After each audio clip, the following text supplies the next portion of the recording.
Solve daw ang cravings ng anak ko. Hi guys, welcome po ulit dito sa ating kusina. Ngayon po yung nagluluto tayo ng chicken alaking.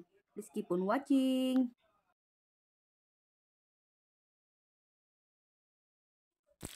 So yun guys, nagprito lang muna ako ng chicken fillet dito.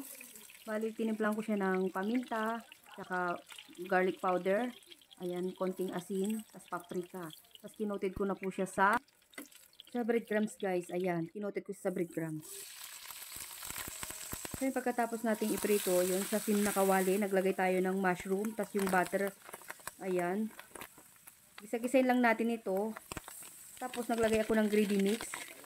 Yan lang po yung gamit ko para hindi na sa hassle. Nabibili yan sa grocery.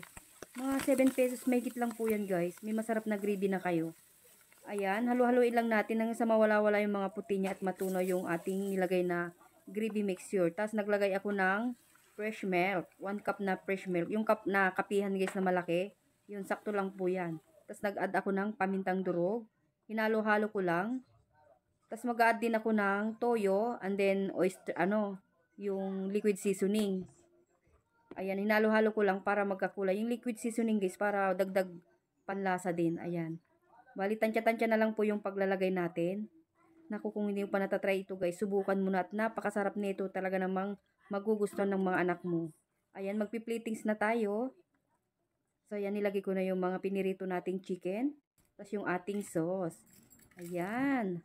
Ito na, may masarap na tayong tanghalian.